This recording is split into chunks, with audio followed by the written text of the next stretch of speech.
150 kilometre পথ পায়ে হেঁটে 3 জেলা পরিভ্রমণে বেরিয়েছে 3 যুবক। রোভার স্কাউটিংয়ের সর্বোচ্চ অ্যাওয়ার্ড প্রেসিডেন্ট রোভার স্কাউট অর্জনের লক্ষ্যে নীলফামারী থেকে ঠাকুরগাঁওয়ের বোদা পর্যন্ত দীর্ঘ পথ অতিক্রম করবেন 3 যুবক। 14 সেপ্টেম্বর সকাল 6টায় এ যাত্রা শুরু করেছেন তারা।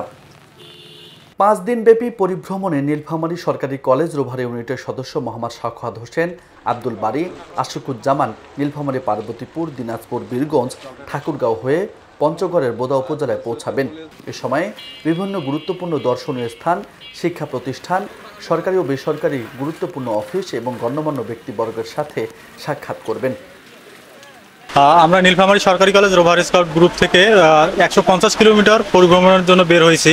আমাদের পরিভ্রমণের উদ্দেশ্য হচ্ছে আমাদের যে পরিভ্রমণকারী ব্যাচ আছে সেই ব্যাচ অর্জনের জন্য। এই ব্যাচ অর্জনের মাধ্যমে আমাদের যে রোভার প্রোগ্রাম আছে রোভার প্রোগ্রাম সম্পন্ন করতে পারবো।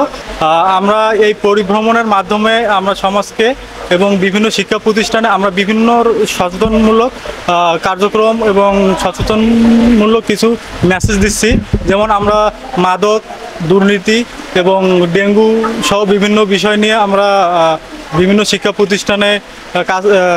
প্রতিষ্ঠানে গিয়ে তাদেরকে মেসেজ দিচ্ছি। রুগ্ব দুর্নীতি গর্ব দেশ হবে সোনার বাংলাদেশ, বাড়ির আঙ্গিনা পরিষ্কার রাখো, ডেঙ্গু রোধে উপকার হবে, মাদককে না বলো, মাদকমুক্ত সমাজ গড়ো, এই 3টি স্লোগান সামনে রেখেই পথ চলা শুরু করেছেন তারা। এছাড়া পরিভ্রমণের সময় চলতি পথে বিভিন্ন সচেতনমূলক বিভিন্ন বার্তা তুলে ধরবেন রোভাররা। এসব বার্তার মধ্যে প্লাস্টিক পুনর্ব্যবহার করুন, টিকা নিন, নিরাপদ থাকুন, সড়কে শৃঙ্খলা আনুন, বৈষম্যহীন সমাজ গড়ুন উল্লেখ থাকবে।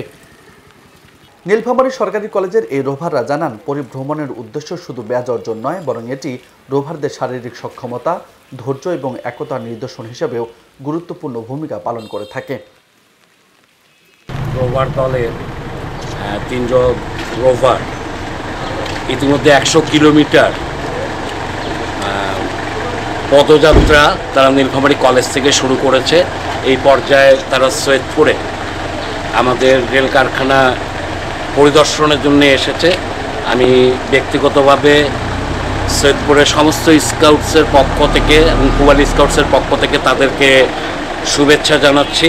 তাদের এই 100 কিলোমিটার পদযাত্রা সফল হোক, মহান আল্লাহ তাআলা তাদের সহায় হন এই আহ্বান রাখছি।